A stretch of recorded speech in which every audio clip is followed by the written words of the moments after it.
Muli kami po ay narito po para po magbahagi po sa inyo ng salita ng Diyos.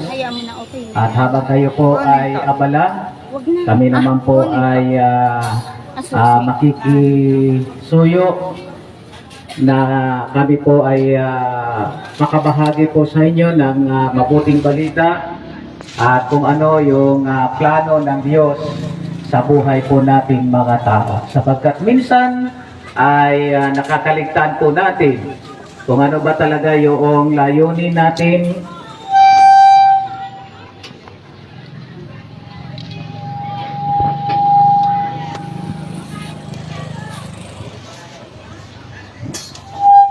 Amen. Kung ano po ba talaga layunin natin dito sa ibabaw ng lupa. Kung dapat lang ba talaga tayo magtrabaho o may dapat po tayong alalahanin sa ating pong buhay bilang nilikha ng ating Panginoong Diyos. So kami po, muli magpapakilala po sa inyo. Kami po ang mga grupo o samahan ng Alliance Christian Church Worldwide Ministry na ito po ay nakalocated po dito po sa barangay Poblasyon. Hindi po namin dala ang anumang politika. Ang amin pong dala ay ang ating Panginoong Hesukristo. Siya po ang aming ibabahagi. Wala rin po kaming dalang anumang relihiyon na ibabahagi po sa inyo o panibagong relihiyon na iaalok sa inyo. Kundi ang amin pong iaalok sa inyo, walang iba po, kundi ang ating Panginoong Hesus, na siya po ang nagsabi na siya lamang ang daan. Ito po, walang iba na daan patungo sa buhay na walang hanggan, kundi ang ating Panginoong Hesus lamang. Kaya ito po ang aming iniaalok sapagkat siya rin po ang namatay para po sa ating mga kasalanan. At siya rin po ang muling nabuhay upang may sakatuparan at ganapin ang kanyang pangako sa ating mga tao. Kaya ngayong umaga mga minamahal, iniling po namin muli ang inyo pong pakikinig sa pagkakataon pong ito, anuman ang inyong ginagawa, pinagkakabalahan, hindi po mahadlangan, marahil ang inyo pong pakikinig sa pagkakataong ito. Kaya bago po tayo mag-umpisa, tayo po ay makakapakinig ng isang patotoo, ng isang magulangin na kung paano po binago ng Diyos ang kanyang buhay at kung paano siya namumuhay sa panahong ito. Maaaring napakinggan nyo na rin po ito, pero ako po ay naniniwala, every morning po, mayroong bagong pagpapala na dapat po nating ipagpasalamat sa ating Panginoong Diyos.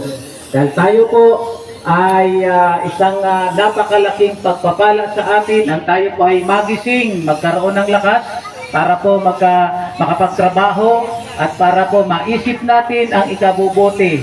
Hindi lamang po ng ating pamilya, maging ng ating pong pangangatawan. So narito po ang isang magulangin ngayong umaga. Tatawagan ko po.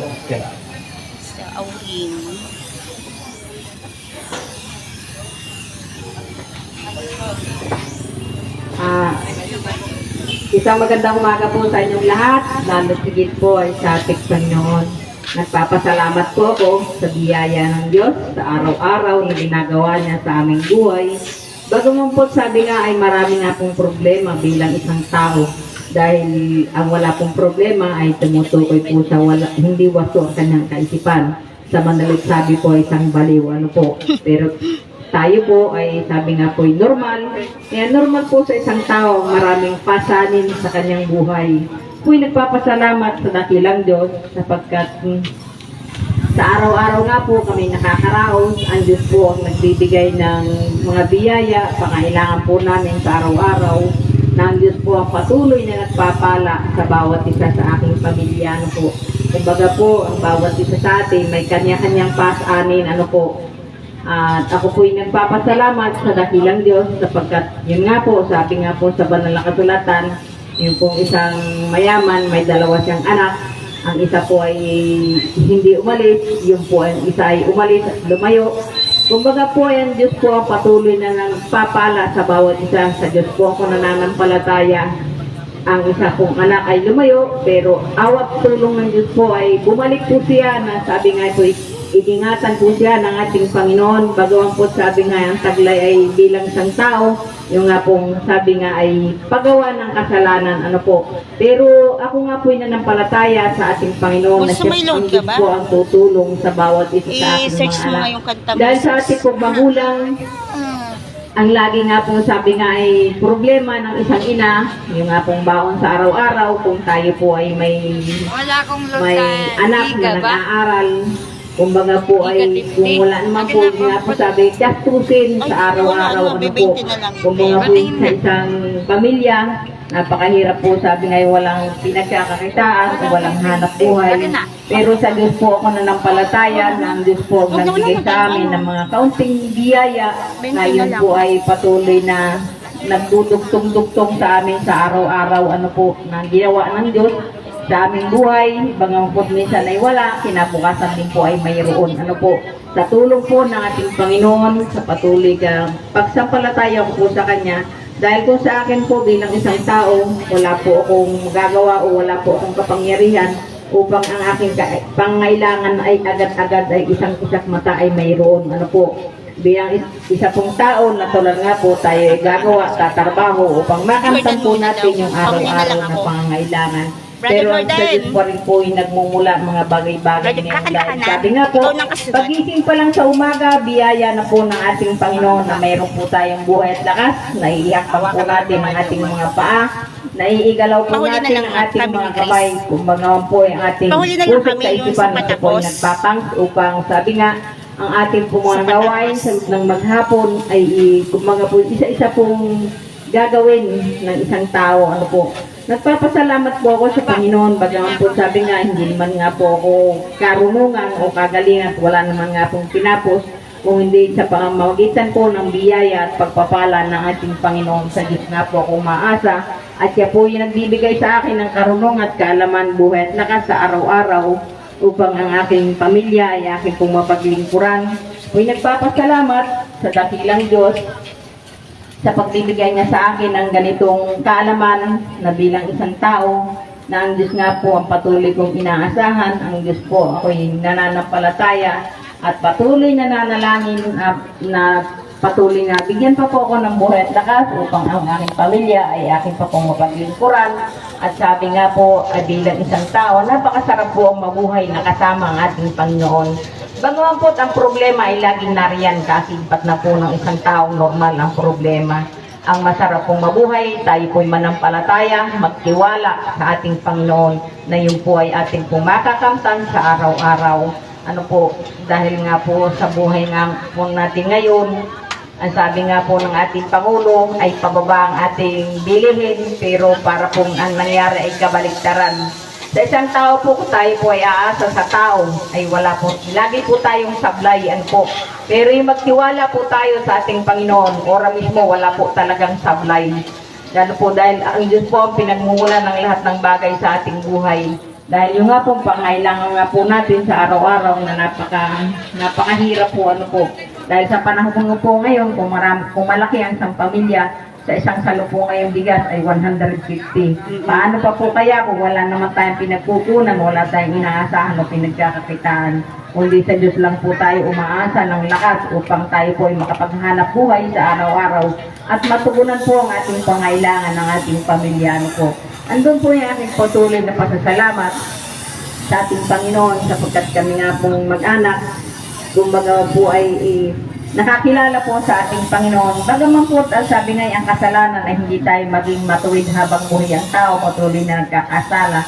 Pero ang mahalaga po higit sa lahat ay marunong po tayong kumilala sa ating Panginoon, sa Diyos na lumikha ng lahat ng bagay. Uy, nagpapasalamat sa mga bagay-bagay na patuloy na araw-araw ay amin po nakakamitan po yung mga biyaya at pagpapala na yung mga po ay nagkakalakit-lakit. Ano po. At ito po labang isang muli magandang umaga sa inyong lahat. Isang mapagpalang umaga po sa bawat isa na naaabot ng tinig na ito.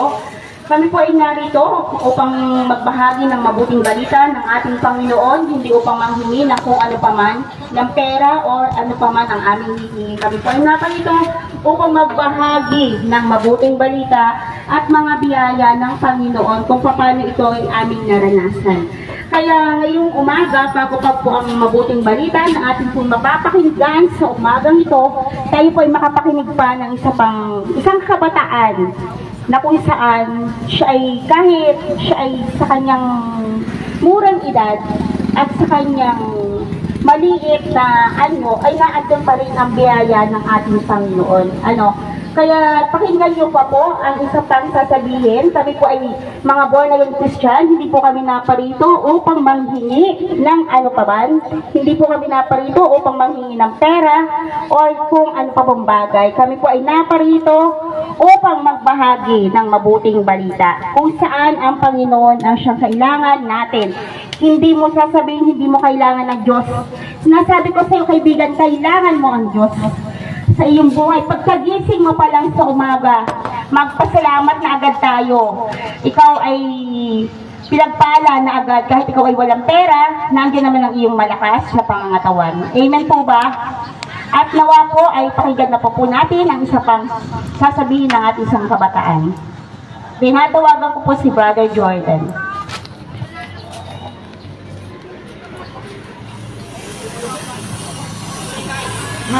Amen.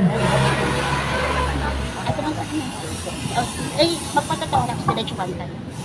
Amen. Yan. Purihin po natin Panginoon sa umagang ito sapagkat napakabuti niya po sa ating mga buhay. Pag-isip pa lang natin sa umaga, binibigyan niya tayo ng buhay at hininga. Amen. So, nagpapasalamat ako sa ating Panginoon sa muling pagkakataon na pinagkaloob niya sa akin na makatayo sa inyong harapan at makapaghayag ng mabuting katotohanan na bumula sa ating Panginoon kung ano po ang ginawa ng ating Panginoon sa buhay ko. Amen. Simula na nakilala ko ang ating Panginoon, doon ko po nalaman ang katotohanan na hindi po sapat ang buhay dito sa lupa kung walang hukay na relasyon sa tunay na Diyos. Amen. Marami po sa ating ang nakakakilala sa ating Panginoon, nakagaya ko noon na kilala ko lang po ang ating Panginoon sa kanyang pangalan.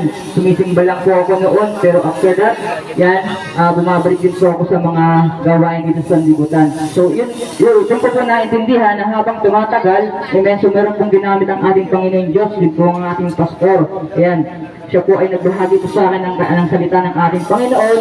At although na hindi ko po totally tinatanggap ang ating Panginoon dahil patuloy pa rin po ako sa paggawa ng kasalanan noon at hindi ko pa talaga totally naiintindihan ang salita ng ating Panginoon. Pero habang tumatagal po, unti-unti ko itong naiintindihan ng salita ng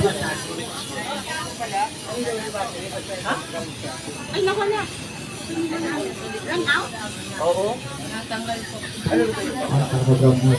Yun, nagpapasalamat po ako sa ating Panginoon dahil simula po nung nakilala ko siya, ipinaunawa niya sa akin kung ano ba ang nais niya sa buhay ko. Amen. So, hindi po pala sapat ang buhay na wala tayong relasyon sa Diyos. Amen.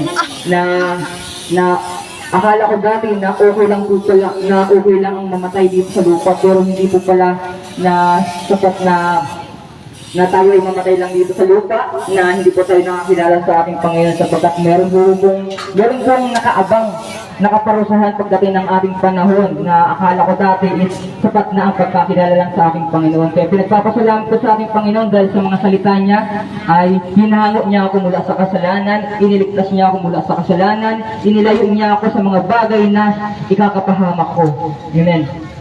Lumayo din po ako sa mga bagay o sa mga kaibigan ko na siyang umuudyok din sa akin na alam ko naman kung mahal din ako ng mga kaibigan ko, pero masigit ko po silang minamahal at pinapangaralan din po na hindi po sapat ang yung mga ganong bagay na siyang umuudyok sa akin. Okay? So nagpapasalamat ako sa ating Panginoon dahil napapatunayan ko sa kanila na ang Panginoon ay hindi basta Panginoon lamang na kinikilala mo, sinusunod mo lang, tapos after that gagawin mo pa rin yung mga bagay dito sa sanlibutan. So hindi po ganun ang tunay na kaloob ng ating Panginoon. Hindi po sa ganung paraan na pas lang natin siya kilalanin. Okay, so nagpapasalamat ako sa ating Panginoon na binigyan niya ako ng karunungan na nagmumula sa kanya. Totally, isa po akong mahihain. Wala po akong kakayanan. Amen. Nakakahiya po totally ang magsalita dito sa unahan. Nung una ko po ay nagkanda, burol-burol pa magsalita sa harap ng maraming tao. Pero dahil nga po sa salita ng Diyos, ay patuloy ko po siyang itinataas, niluluwalhati sa kanyang kapilang pangalan. Okay? Kailangan maging tunay po yung puso natin sa ating Panginoon dahil ayaw po ng ating Panginoon na mapagkunwari. Amen. Hindi po sapat yung tayo sumisimba lang, hindi sapat na tayo kinikilala natin siya sapagkat kailangan po natin malaman ang katotohanan siyang nalaman ko mula sa ating Panginoon. Saka yun po ang pinagpapasalamat ko sa ating Panginoon at binigyan niya ako ng panibagong pag-asa at panibagong buhay. Amen. Kaya sa umagang to, amen, nais ko rin po sa inyong nais ko rin po umawit sa ating Panginoon. Amen. So hindi po ako ganun ka-professional sa panginig ng maraming tao. Amen. At ang Diyos po ang higit ko pinapupurihan at itinataas. Amen. At yung talento ko po ay nagmumula sa ating Panginoon at hindi po nagmumula sa akin. Sapagkat ang talento po dapat ay hindi lamang po ang sanlibutan ng nakikinabang, kundi maging ang ating Panginoon Diyos. At maging ang Diyos dapat po ang higit na nakikinabang ng ating talento at hindi ang sanlibutan, sapagkat marami pong mga tao na yung talento po nila ginagamit sa sanlibutan, kaya ang ginagawa po ng tao, sila yung pinapupuruhan ng tao, sila yung pinapalakpakan ng mga tao, at hindi ang Diyos na makapangyarihan sa lahat. So isa po ito sa mga bagay na natutunan ko sa ating Panginoon. Hindi po ako ganun ka-professional sa pagdating sa pag-awit, sa pagkanta, pero ang awitin na ito ay para po sa ating Panginoon at hindi po para sa tao. Amen.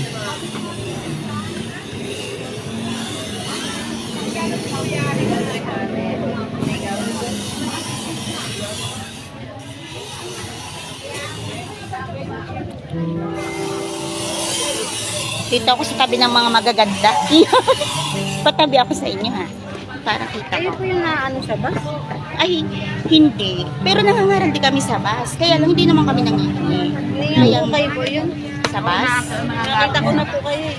Ako, parang ang pamilyar ko. Ate, Yan, pala kung mga ipagkamagan po, ikaw ang pero hindi professional, kami nangingi. nagugulol pa nga. Hindi kami Hindi po ako nagka-professional pagdating po sa awitin. Amen. Pero ang Diyos po ang mabigyan dapat natin ng parangal sa lahat ng ating mga ginagawa. Parang nakita, kaya lang hindi ko lang alam kung saan. Pero hindi kami nangingi sa bus. Oo. Tindan nyo ba yan? Tindan nyo. Taga rito kaya? Tagataan po kayo. Taga rito, sa tapat ni Bambi Shopa. Parang yung lalaki nakita ko na rin. Oo, parang nakita niya kita ate. Taga saan ka ba? Yun lang po. Sa may guard box. Kaya nga parang familiar ka rin. Baka may handaan tayo pinuntahan tayo nakita ka. Ganun. Nakaka-attend ka na rin sa ganito. Diba? Saan ba kayo doon po? Sa Bibisay ko? Hindi. Diyan lang kami. Diyan sa may tapat ni Bambi Shopa. Magkapatid kayo. Hindi po. Ba't ko po na ito?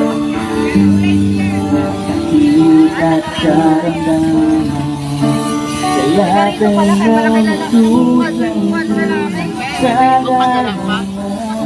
May asawa ka na to. Ilang taon ka na. At wala na. Bakit? Marami tayo. Baka sumakay bilang bahay.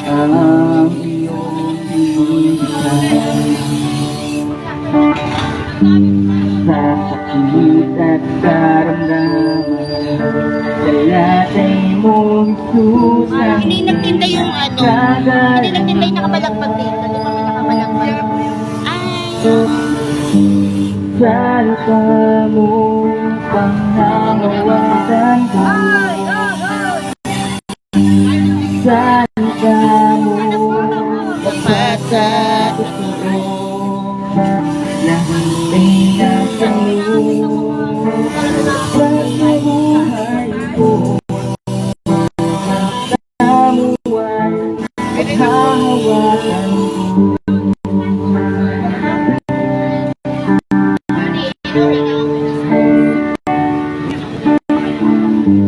Ganito at kaguluhan sa buhay Matayos ka na. Ba't dapat pa ako? May trabaho po ako.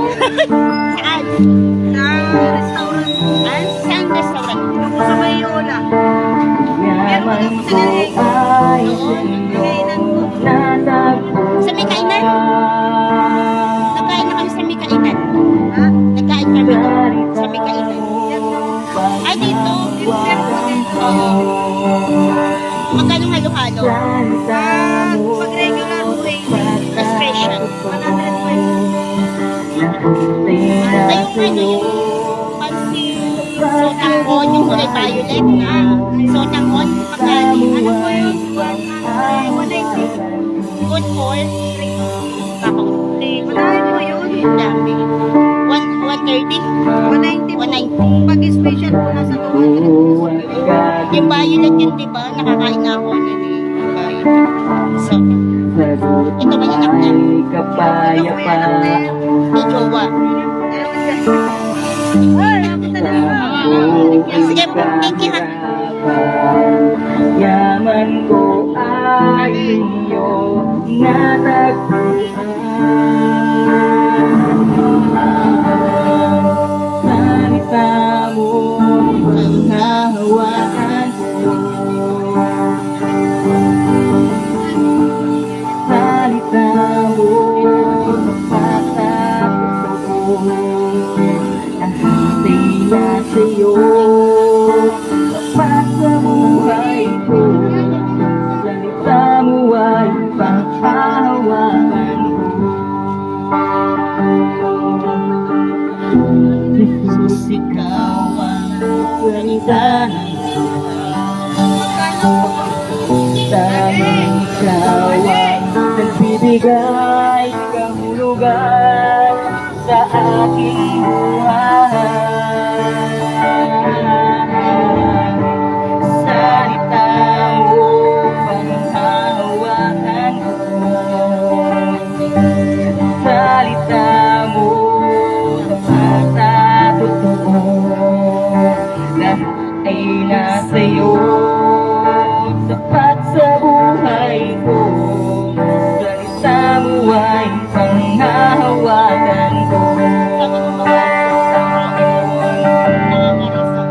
Salita mo panghahawakan ko.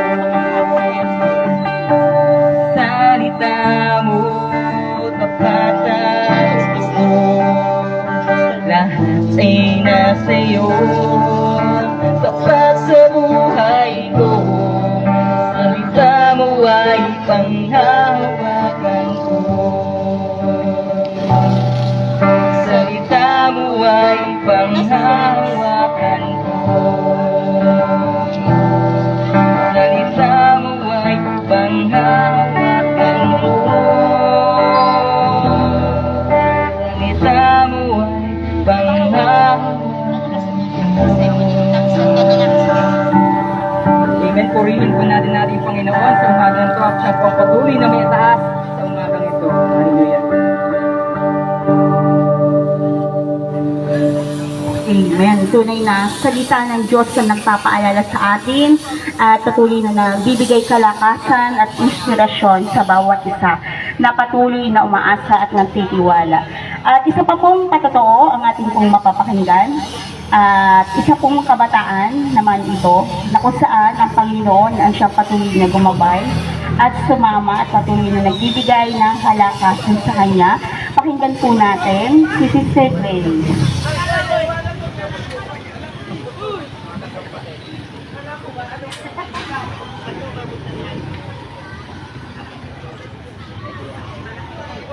Ayan, isang mapagpalang umaga po sa ating lahat. Ako po'y nagpapasalamat sa ating buhay na Panginoon, una sa lahat sa buhay na patuloy niyang ibinibigay sa bawat isa sa atin, maging sa akin. At salamat sa Panginoon dahil siya ang patuloy na kumikilos sa buhay ko, siya ang patuloy na nagpo-provide, nagpapala, maging ng kalakasan at kalusugan, maging sa buong pamilya ko at tunay nga na masaya ang nasa Panginoon at sa Panginoon lang natin matatagpuan ang tunay na kagalakan at siya lang ang kailangan natin sa ating buhay. Ano po, at yun po ang patuloy kong ipinagpapasalamat sa Panginoon na patuloy niyang ginagamit ang buhay ko maging para sa gawain ng ating Panginoon at salamat din sa Panginoon sa karunungan na patuloy niya ipinagkakaloob sa akin. At yun lamang po at ibinabalik ko ang mataas na papuri sa ating Panginoon. Amen. Napakinggan po natin. Amen. Atin pong napakinggan ang binahaging pasasalamat ng ating kapatid na ito. Natunay na ang Diyos sa patuloy na gumabay sa kanya, sa kanyang pag-aaral, ang Diyos sa patuloy na kumilos sa kanya, kumatagpo ng lahat ng kanilang mga pangangailangan, pambayad sa school.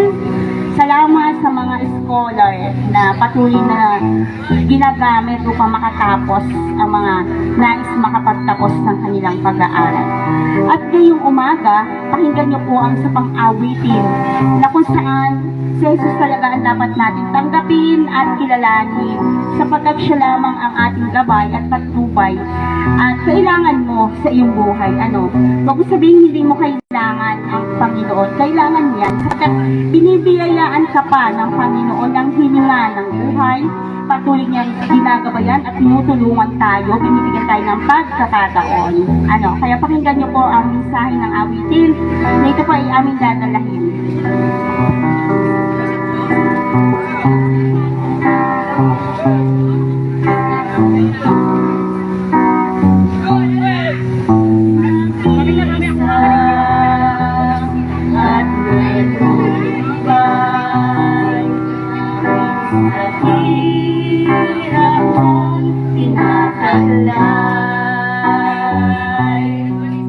Kailangan mo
na ang Diyos ang ating kailangan sa ating buhay. Pagpalain ang bawat isa na nakikinig ng mabuting balita. At ngayon, ay darako na po tayo sa mabuting balita na kung saan ito ay pinaka-importante sapagkat sinasabi po sa Biblia na hindi lamang sa tinapay na bubuhay ang tao, kundi sa bawat salitang lumalabas sa bibig ng ating Panginoon na kung saan ito ay yung salita ng Diyos na ito'y aming ibinabahagi sa inyo. At ipinagpapasalamat sa Diyos ang bawat biyaya na patuloy na tinutugon ang bawat pangangailangan natin. At maraming salamat sa inyo pong mga walang sawang pakikinig, sa mga tricycle driver, maraming salamat sa inyo. Pagpalain po kayo ng Panginoon. Ngayon nagdarako na po tayo sa mabuting balita. Amen po rin po ang ating Diyos tuli sa magandang umaga sa bawat isa. Ang grupo po namin, ulitin po namin mga minamahal, baka po kayo nagkakamali, ang grupo po ng Alliance Christian Church sa Worldwide Ministry. Ito po ay grupo na nangangaral lamang sa mga palengke at maging po sa mga sasakyan. Kami po ay nangangaral din doon po sa bus. Pero ang kaibahan po namin ay hindi po kami nangihingi ng pera. Wala po kami iaabot sa inyo ng sobre at na may nakasulat na for donations. Hindi rin po kami lalapit sa inyo para ladlad po ng offering basket. Wala po kaming ganoong natutunan.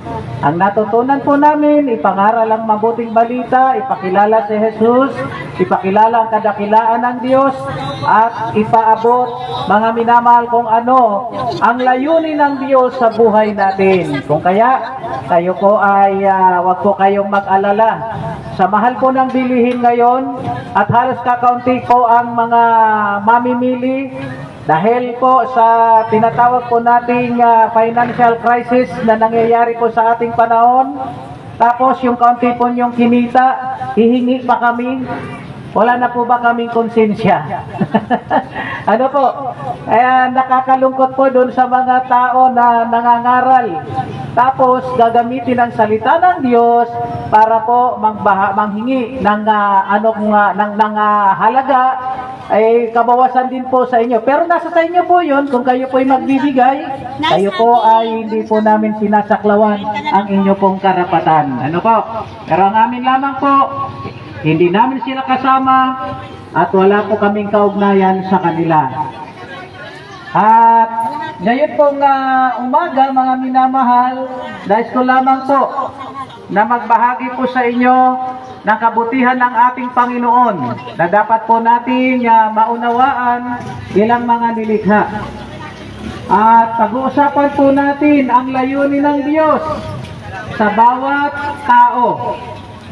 At dito po sa aklat ng Genesis chapter 1 verse 27, narito po ang talata na atin pong babasahin. Sabi po rito, nilalangan ng Diyos ang tao ayon sa kanyang larawan. Sila'y kanyang nilalang na isang lalaki at isang babae. At sila'y pinagpalaan niya, sinabi niya, makakarami kayo at kunin ninyo ng inyong mga anak ang bumagdig kayo ang mamahala dito. Di kayo ang kapangyarihan ng mga isda sa tubig, sa mga ibon, sa kahit sa lahat ng mga hayop na nasa ibabaw ng lupa. Ibibigay ko rin sa inyo ang lahat ng uri ng halamang nagkakabili at mga bungang kahoy bilang pagkain ninyo. Puri po ang pagkabasa ng salita ng Diyos ngayon pong umaga. Amen. Napakabuti po na alay ng ating Panginoon sa kanyang pangnilikha. Bago po magana ang sinabi po dito sa verse 57, babasa po natin sa mga unang mga talata na po ay nilikha niya ang lahat ng mga bagay dito sa ibabaw ng lupa. Lahat ng ating nakikita, tumanay sa impapawid, maging man sa karagatan at maging man sa kalupaan, mga ibon, mga halaman, mga hayop, mga insekto, ano pa man mga bagay na narito sa ibabaw ng lupa ay pawang nilikha ng ating Panginoong Diyos. Gayon din, nilikha ng ating Panginoon ang mga halaman, ay iba't ibang uri ng halaman na kung saan ito po ay nagbibigay ng bunga, nagkakabinhi, nagkakaroon ng mga panibagong pagsibol. Ang layunin ng ating Panginoong Diyos ay upang magkaroon ng sustaining kung sakasakaling mayroong mga ilangan ito. Matapos itong gawin ng ating Diyos, mga minamahal, nilikha niya tayong mga tao. Ang layunin ng Diyos kung bakit niya nilikha ang tao, mga minamahal, upang pahalagahan ang lahat ng mga gawa ng ating Panginoon. Ang sabi po rito sa ating binasa, pamahalaan ninyong mabuti ang lahat ng mga bagay. Binigyan po tayo, mga minamahal, ng pamamahala ng ating Panginoong Diyos. Hindi po tayo inutusan ng ating Panginoon na sirain ang lahat ng kanyang mga nilikha dito sa ibabaw ng lupa. Subalit makikita natin ang kalagayan po ng ating pong daigdig. Marami na po ang nasisira. Sa kasalukuyan po ay halos wala na pong mga puno, ilan na lamang ang masasabi natin mga kagubatan sa atin pong bansa. At sinira din ng mga tao ang kalagayan ng karagatan. Ngayon po ay namumroblema ang atin pong bansa, ang atin pong mga namumuno, sapagkat ang yamang dagat po natin ay halos nasira na, lalo na po sa tinatawag nating West Philippine Sea. Na ngayon ang mga corals o mga tirahan ng mga isda, mga anakan ng mga isda o itlogan ng mga isda, halos po ito ay nasira na. Halos wala na pong generation ng isda ang muling lilitaw. Sabi nga po, magkakaroon ng tinatawag na shortage ng isda pagdating ng araw. Ito po ay dahil sa kawalan po ng pag-iingat, sa kawalan po ng pagpapahalaga ng tao sa nilikha ng ating Panginoong Diyos. Kung bakit nararanasan natin ang iba't ibang uri ng mga kalamidad? Bakit nararanasan natin ang tinatawag na unti-unting pag-init ng ating daigdig?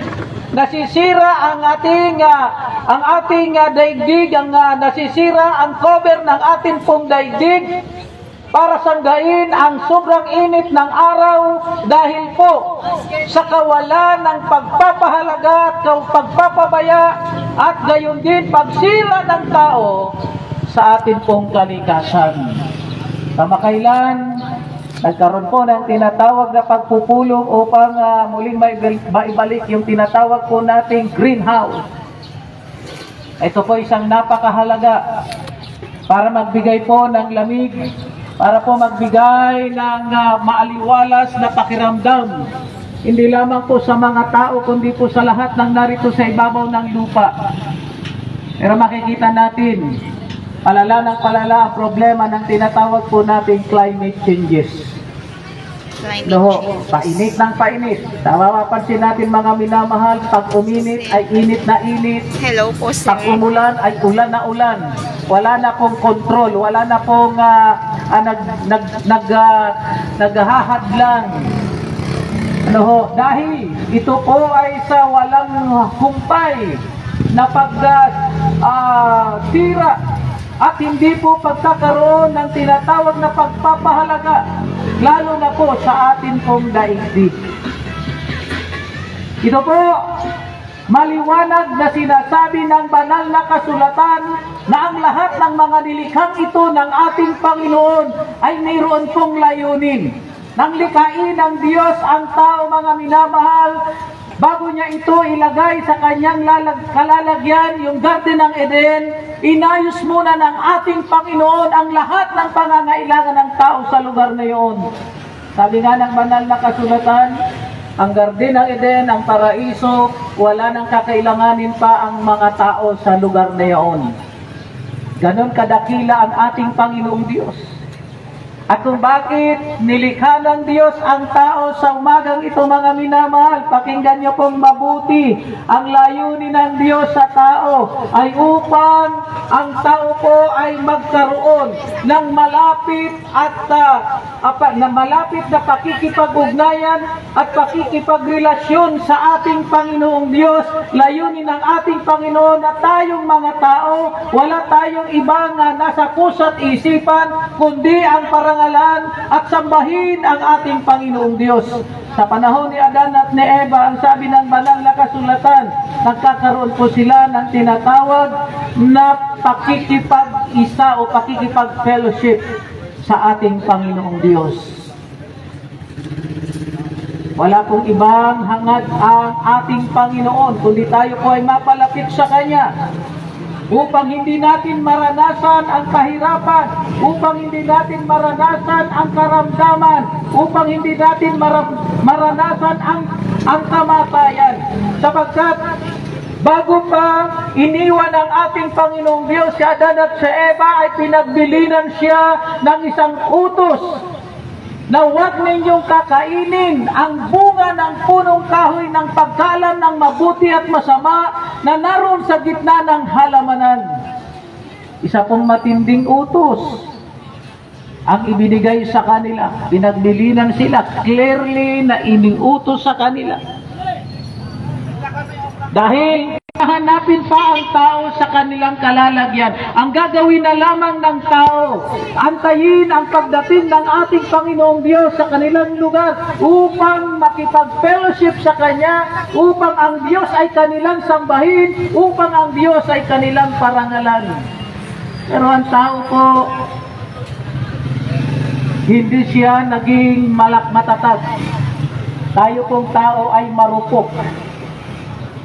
Tayo pong tao ay madaling mahulog sa pagkakasala. Lalo na po ngayong panahon po natin, mga minamahal, ang nasa sabi po ng mga tao, masarap daw gawin ang bawal. Masarap daw kainin ang ipinagbabawal, lalo na kapag ikaw ay masakit o may sakit, pinagbabawalan ka ng pagkain, hindi mo makontrol sapagkat para sa iyo masarap ang ipinagbabawal. Pero kapag sinabing pinagbabawal, mga minamahal, may malaking epekto ito sa buhay ng tao.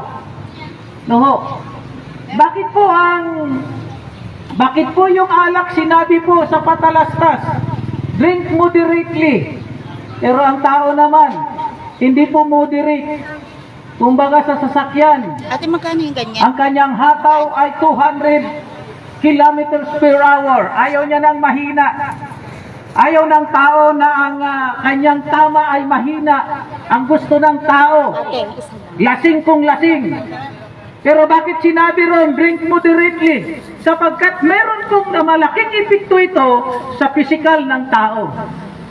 Mapapansin mo, professional, kapag ka hindi nakainom ng alak. Pero kapag ka nalasing, kapag ka nakainom na ng alak, lumalabas ang pagka-unprofessional. Daig pa ang walang pinag-aralan. At bakit din po sinabi at inilagay sa mga etiketa ng sigarilyo na kapag ka ikaw ay gumamit nito, ay ito ang iyong kahihinatnan. Pero maraming mga tao ang binabaliwala nito. Bakit pinagbabawal ito? Bakit pinapaalaala ito at pinagbibigyan babala ang tao? Meron po itong malaking epekto sa buhay. Meron po itong malaking epekto sa pisikal ng isang tao. No? Kaya nga simula po nang ako'y makakilala sa ating Panginoon, dati rin po akong malakas magbisyo, magiinom, maninigarilyo, gumagamit ng droga. Akala ko noon, yun ang buhay. Akala ko noon, yun ang pagkalalaki. Kapag ikaw ay merong mga ganitong uri ng bisyo, lalaking lalaki ka. Daig mo pa si Arnold Schwarzenegger, daig mo pa si Van Damme sa tikas. Kapag ka ikaw ay meron ito. Pero, nang maintindihan ko, dahil mahalaga pala sa atin, mahalaga lalo na sa Diyos, maging ang ating pisikal na katawan, lahat ng ito ay aking nilayuan. Pinilit kong iwasan kahit na sinasabing ito ay masarap. Totoo mga minamahal, masarap manigarilyo, masarap uminom ng alak, masarap gumamit ng droga. Pero ang resulta nito sa buhay natin, ano ang magiging resulta nito mga minamahal? Unang-una, nagkakaroon po ng tinatawag na kaguluhan ang pamilya. Kung hindi man, maaapektuhan ang kalusugan ng isang pamilya. Hindi ka man naapektuhan, pero yung pamilya mo, yung mga anak mo, pwedeng maapektuhan ito. Kaya nga, sabi ng ating Panginoon kay Adan at kay Eva, huwag ninyong kakainin ang bunga ng punong kahoy ng pagkaalam ng mabuti at masama, sapagkat sa oras na ito ay iyong kinain. Ito ay magdudulot sa inyo ng kamatayan. Kayo walang pagsalang, kayo ay mamamatay. Dahil ang gusto ng ating Panginoon, mga minamahal, manatili sa atin ang kalusugan, manatili sa atin ang wala tayong karamdaman, manatili sa atin ang tayo'y maligaya, manatili sa atin ang tayo ay maging masaya sa piling ng ating Panginoong Diyos, manatili sa atin ang buhay na walang hanggan, na orihinal na ginawa at inilagay sa atin ng ating Panginoong Diyos. Gusto ilagay mo ito dyan sa bag.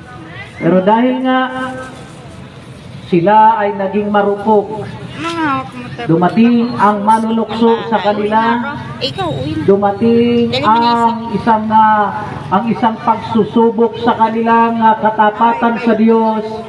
Hindi sila nagkaroon ng katatagan, hindi sila nagkaroon ng kalakasang labanan ito. Nahulog sila sa kasalanan, mga minamahal, sapagkat ang sabi po ng John chapter 10 verse 10, ang magnanakaw ay naparito upang magnakaw, magsira, magwasak at pumatay. Ang magnanakaw na ito, mga minamahal, ay ninakaw niya ang kalagayan ng tao. Ninakaw niya ang kalusugan ng tao. Ninakaw niya ang buhay na pangako ng Diyos sa tao. Ang walang hanggang buhay na disenyo ng ating Panginoong Diyos. Inalis niya ang kasiglahan at kaligayahan ng tao. Pinalitan niya ito ng kalungkutan. Pinalitan niya ito ng pagkasira ng pisikal na katawan. Pinalitan niya ito, mga minamahal, ng tinatawag na pagluha, makaramdam ng sakit at panglulumo ang tao. Kaya papansin natin, marami po ang nagsasabing ang hirap ng buhay ngayon. So, maraming nagsasabing, kailan ako makakaahon sa kahirapang ito? Hanggat nandito po tayo at hanggat hindi po natin naiintindihan ang plano sa iyo ng Diyos, mararanasan natin ang kawalan ng kapayapaan, kawalan ng kakuntintuhan. Ito yung inalis ng dyablo sa atin, yung uncontentment na ugali. Ang mga tao po kasi, mga minamahal, halos wala ng kakuntintuhan sa kanyang buhay. Pansinin po natin, no? Bibili ng gadget, yung modelo, no? Yung bago na gadget. Nang mayroon pong lumabas uli ng panibagong modelo, upgraded na, kumbaga, mataas na ang antas, naghahangad uli na makabili niyaon. Ibig sabihin, hindi siya nakontento doon sa hawak-hawak niya. Yun po yung pagpapatunay na walang kakontentuhan ang tao. No? At aminin man natin at hindi, may mga pagkakataon, hindi lamang lalaki, hindi lamang babae, no, hindi kontento sa nag-iisang asawa niya.